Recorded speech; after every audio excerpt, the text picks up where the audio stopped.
Man lam yarda biqada'i, barang siapa yang tidak ridho akan ketetapan Allah, maka carilah Tuhan selain Allah Subhanahu.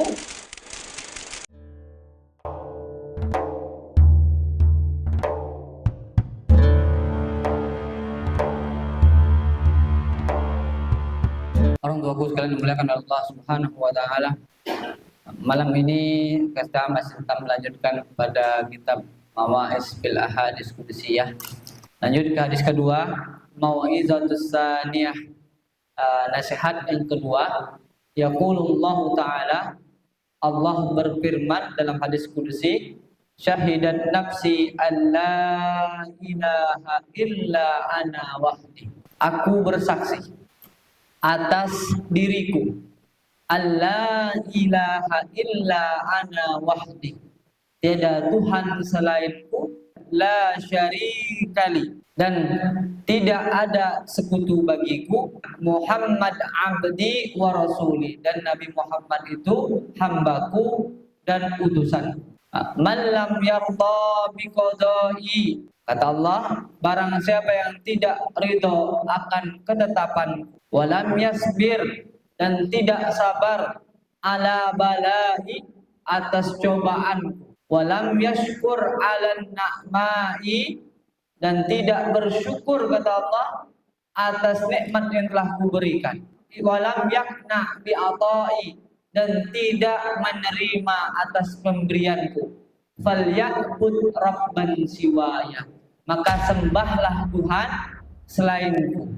Wa man asbaha hazinan ala dunya wa ka'annama asbaha sahitan alayya, dan barang siapa yang memasuki pagi hari atau yang bangun di pagi hari, kata Allah, hazinan, dengan bersedih, ala dunyai, atas dunia ini, fa ka'annama asbaha sahitan alayya, maka seakan-akan sahiton alayya, marah kepada. Wa manistaka ala musibati faqad syakani, dan barang siapa, kata Allah, manistaka, istaka, mengeluh, ala musibati, terhadap musibah yang kuberikan, faqad syakani, maka dia mengeluh denganku. Wa man dakhala ala ghaniyyin fatawadha'a lahu, dan barang siapa yang mendatangi orang kaya, fatawadha'a lahu, lalu dia merendahkan diri di depan orang kaya tersebut, min ajali ghinahi, atas kekayaan orang kaya tersebut, zahaba sulusa dinihi, maka hilang sepertiga daripada agamanya. Wa man latama wajhahu ala mayyitin faka'annama akhadha rahman yuqatiluni bih, dan barang siapa yang menampar wajahnya sendiri karena kematian seseorang, seolah-olah ia mengambil tombak untuk berperang denganku. Wa man kasara audan ala qabrin faka'annahu hadama baba ka'bati biyadihi, dan barang siapa yang mematahkan kayu, merusak kayu di atas kubur, faka'annahu hadama, maka seakan-akan dia menghancurkan baba, pintu, ka'bati, ka'bahku, biyadihi, dengan tangannya. Wa man lam yubali min ayyi babin ya'kulu, dan barang siapa yang tidak memperdulikan dari pintu mana dia memperoleh makanan, ma yubali min ayyi babi yudkhiluhullah ta'ala jahannam, maka dia juga tidak peduli dari mana Allah akan memasukkannya ke neraka jahanam. Wa man lam yakun fi ziyadati fi dinihi bahwa fin nuqsan, dan barang siapa yang tidak mengamalkan peningkatan agamanya, bahwa fin nuqsan, maka ia berarti berkurang. Wa man kana fil nuqsani fal mauti khairul lahu. Dan barang siapa yang kurang akan pengamalan agamanya, maka kematian lebih baik bagi dirinya. Wa man amila bima alima awrasahu Allah Ta'ala ilma ma lam ya'lam. Dan barang siapa mengamalkan apa yang ia ketahui, Allah Subhanahu wa Ta'ala akan menganugerahkan, akan mewarisi kepadanya ilmu yang belum ia ketahui. Wa man atala amalahu lam yahlus amalahu. Barang siapa yang memanjangkan angan-angan, maka amalnya tidak akan murni atau tidak akan ikhlas. Hadis kedua daripada kitab Mau'izah atau Mawa'iz bil Ahadits Qudsiyah. Hadis kedua ini menjelaskan kepada kita bahwa Allah bersaksi atas dirinya sendiri, syahidat nafsi. Allah bersaksi atas dirinya sendiri, tiada Tuhan selainku dan aku tidak memiliki sekutu, kata Allah. La syarikali, tidak ada sekutu bagi diriku, kata Allah Subhanahu wa Ta'ala. Lanjutnya Allah mengatakan Muhammad abdi wa rasuli. Muhammad itu adalah hamba Allah dan utusan Allah. Aman lam yarda biqadai. Barang siapa yang tidak ridha akan ketetapan Allah. Apa itu ketetapan Allah? Kematian, istri, anak, maka dia tidak wajar menyembah Allah Subhanahu wa Ta'ala. Fa'bud rabban siwaya, maka carilah Tuhan yang lebih baik daripada Allah Subhanahu wa Ta'ala. Orang tua mati, marah, berarti nggak ridho akan ketetapan Allah, maka carilah Tuhan selain Allah Subhanahu wa Ta'ala.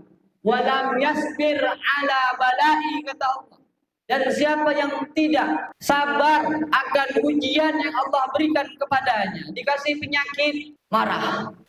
Dikasih cobaan sedikit, kekurangan harta, wa naqsim minal amwali wal anfus was samarat wa basyiris sabirin. Kita diuji oleh Allah Subhanahu wa Ta'ala, kekurangan harta, makanan dan lain sebagainya. Seharusnya kita sabar menghadapinya, karena Allah menguji kita tidak akan pernah di luar batas kemampuan kita.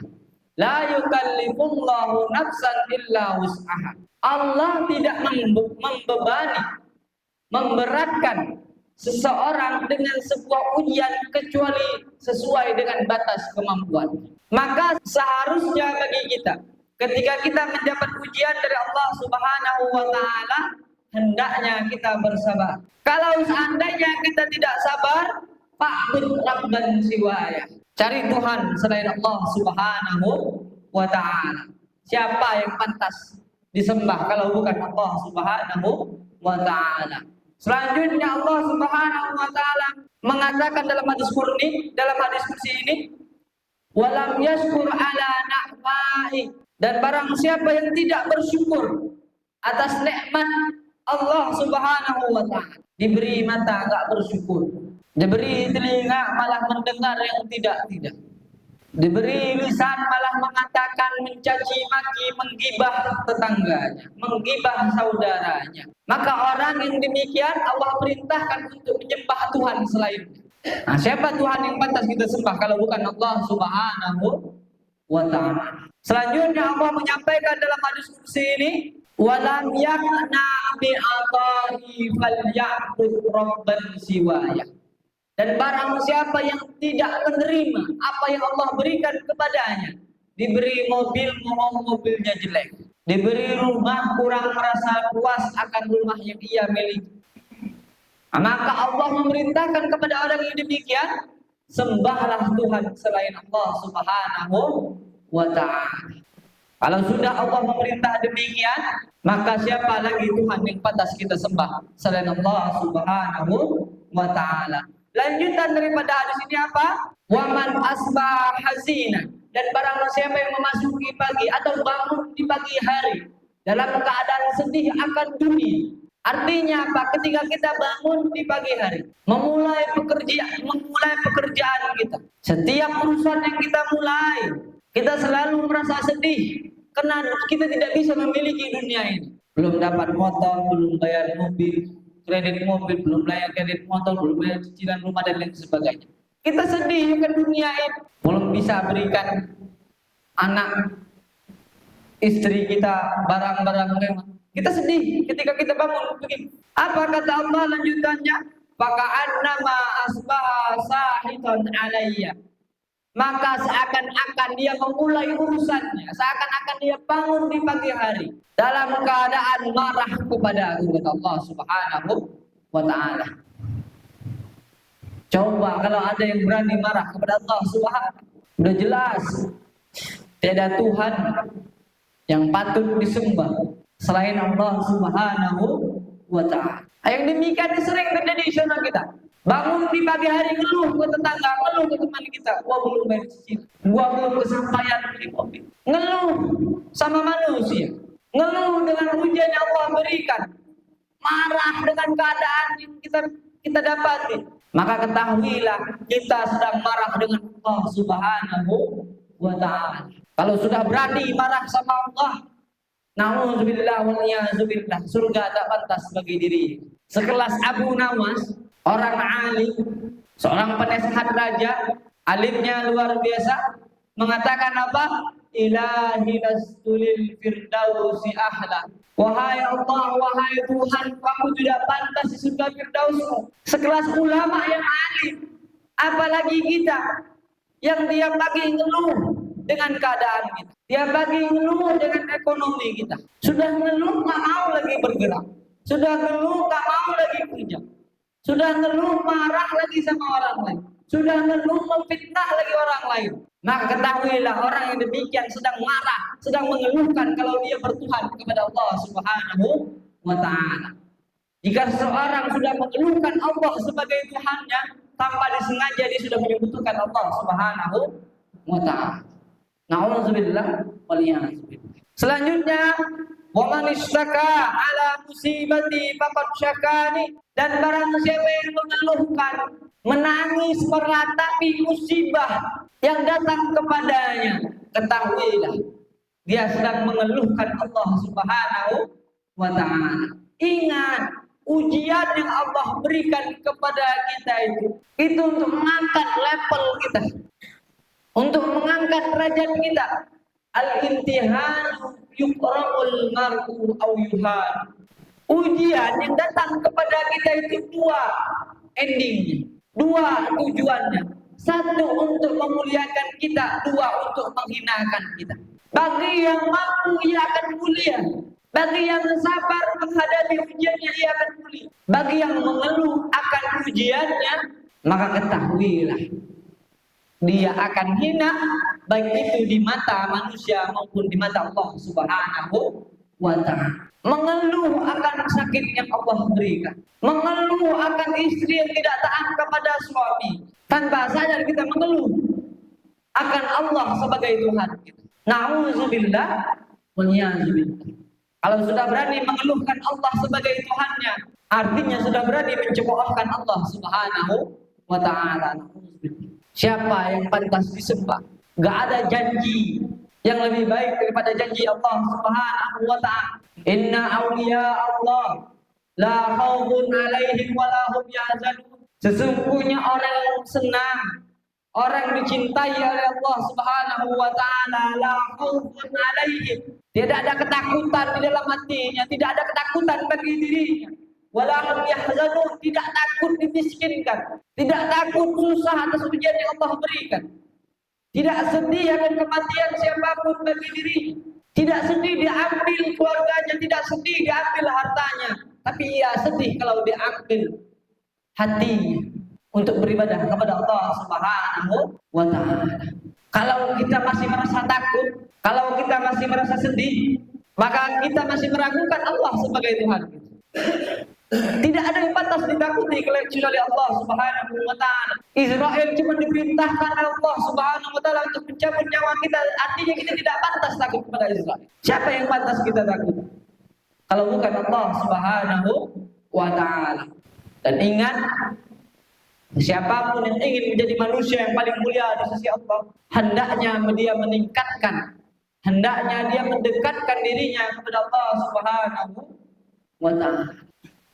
Bukan malah menjauhkan dirinya daripada Allah Subhanahu wa taala. Orang tua sekalian melihat Allah Subhanahu wa taala. Kita cari seluruh makbarah wali yang ada di Pulau Jawa, yang ada di Indonesia ini, sudah tiada orang-orang di sekitarnya masih mendapat keberkahan. Kita sering mendengarkan cerita para wali, kita sering mendengarkan cerita orang alim. Dia nggak minta mobil, dia nggak minta rumah, dia nggak minta duit. Yang datang bawa duit, yang datang ngasih mau kunci mobil, yang datang ngebangun rumah buat dia. Ingat, kalau dunia yang kita kejar, ketahuilah dunia bahagia dan kita mengejarnya. Tapi ingat, dunia hanya memberikan kesenangan kepada orang-orang yang dicintai oleh Allah Subhanahu wa taala. Kalau ada orang yang hari ini kaya karena cinta dunia, ketahuilah kekayaannya akan menjerumuskan ia ke neraka. Banyak yang kita lihat hari ini. Ada orang kaya yang katanya hartanya tidak habis 7 turunan. Boro-boro keturunan ke-7. Dia belum mati aja sudah miskin. Tapi lihat orang-orang yang dekat kepada Allah Subhanahu wa taala, yang hidupnya sederhana, yang hidupnya tidak rakus, tidak tamak, hidupnya selalu qanaah, selalu menerima dengan lapang dada atas apa yang Allah berikan kepadanya. Orang-orang berbondong-bondong datang ke rumahnya. Untuk apa? Untuk meminta doanya, untuk meminta keberkahan. Begitulah orang yang dekat dengan Allah Subhanahu wa taala. Ketenangan selalu ada di dalam hatinya. Kita sebagai manusia yang pada intinya kita semua ini dikendalikan oleh hati kita, maka seharusnya bagi kita menetapkan hati kita untuk senantiasa mencintai Allah Subhanahu wa taala. Karena memang tidak ada yang pantas untuk dicintai, tidak ada yang pantas untuk disembah selain Allah Subhanahu wa taala. Selanjutnya dalam hadis ini, wa man dakhala ala ghaniyyin fatawadha'a lahu min ajali ghina'ihi dhahaba thulusadilihi.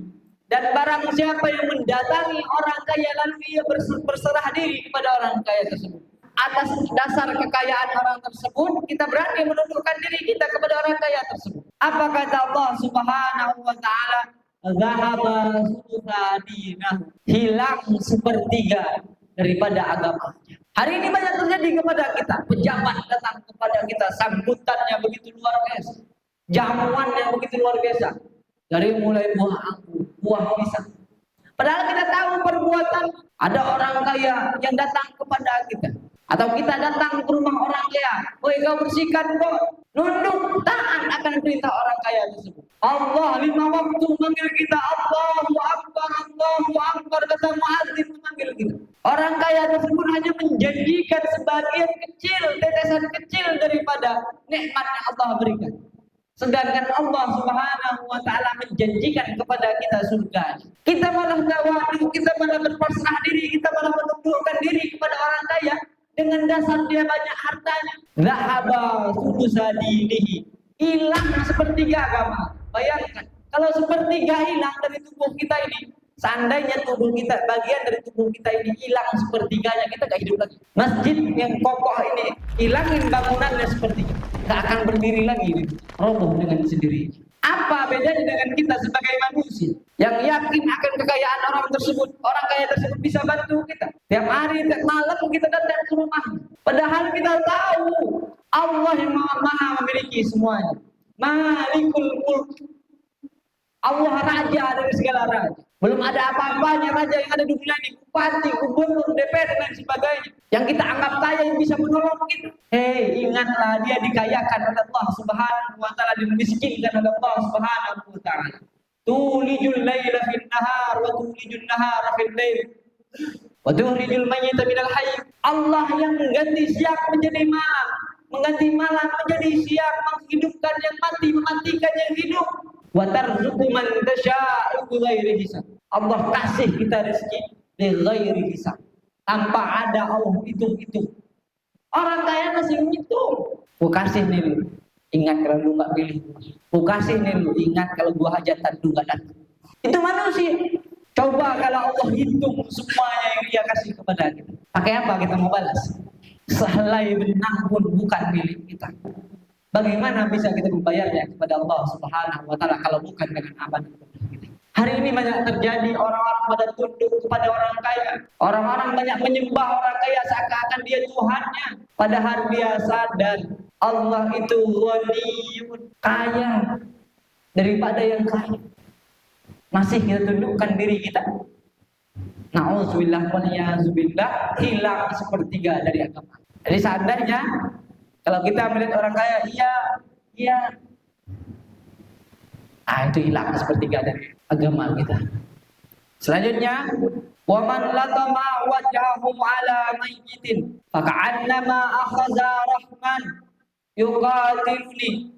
Barang siapa yang menampar wajahnya sendiri ala mayyitin faka'annama akhadha rahman, seakan-akan dia mengambil rahman, kayu, yuqatiluni bihi, untuk memerangi kata Allah. Waman kasara umudan, dan barang siapa yang mematah-matahkan kayu ala qabrin faka'annahu hadama baba ka'bati biyadi, maka seakan-akan dia menghancurkan pintu Ka'bah milikku kata Allah biyadihi, dengan tangannya sendiri. Maksud dari pernyataan ini, kita sering sedih terhadap keluarga kita yang meninggal. Ada yang nunjuk tembok, Pak, gua nggak ikhlas, Pak, gua meninggal. Ada yang nepok lantai, Pak, gua nggak ikhlas, Pak, gua meninggal.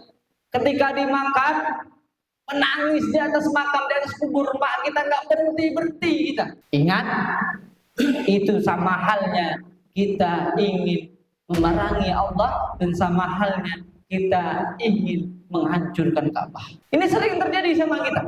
Maknya meninggal, adiknya meninggal, abangnya keluar idol meninggal. Selama dia hidup ngapain aja kita? Orang yang gak ikhlas itu sudah pasti banyak melakukan kesalahan. Gak ikhlas akan kematian orang tua, gak ikhlas akan kematian bapaknya, gak ikhlas akan kematian anaknya. Meratapi terus tiap hari, nangis terus setiap hari atas kematian orang tuanya. Orang tersebut semasa hidup orang tuanya atau anaknya, berarti dia tidak pernah berbuat baik kepada orang tuanya. Coba lihat para ulama, kalau meninggal orang tuanya, dia nggak meratapi dengan begitu luar biasa. Biasa-biasa saja, sedih boleh, tapi jangan larut dalam kesedihan. Wajar kita sebagai anak menangis orang tua kita diambil, tapi tidak wajar bagi kita untuk tidak ridho orang tua kita diambil. Bersyukur kita. Seandainya orang tua kita dikasih lama hidup di dunia, maka makin banyak dosa kita. Kenapa? Semakin banyak kita menelantarkan orang tua. Berapa banyak di antara kita di sini, termasuk saya, seberapa sering kita bantah omongan orang tua kita.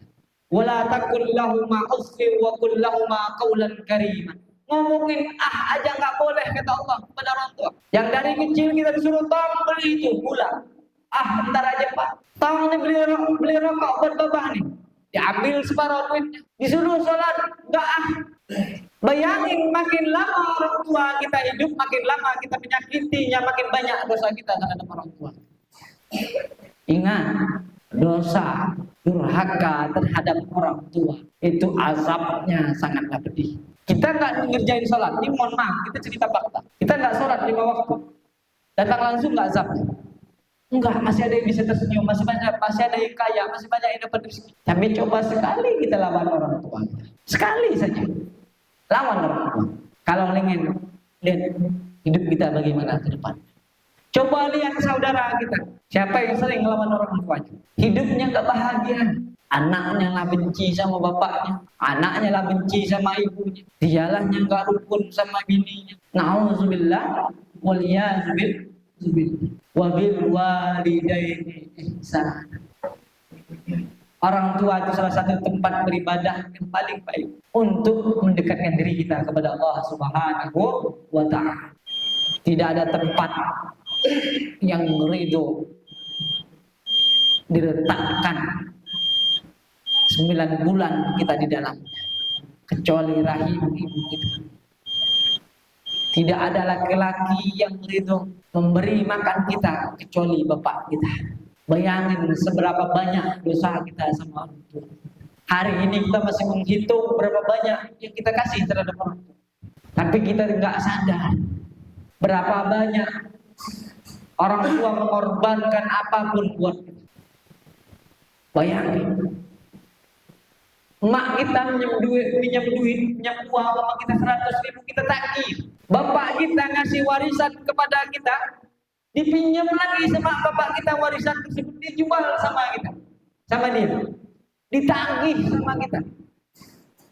Padahal tanahnya dari dia, kita hidup dari dia, kita makan dari dia, masih kita tagih. Tidak banyak hari ini orang tua anak menuntut orang tuanya dengan tuntutan yang sejelek-jelek, seburuk-buruk. Padahal dia nggak sadar dia hidup di atas dunia ini atas wasilah orang tuanya. Maka kalau kita sadar, berbaktilah kepada orang tua kita.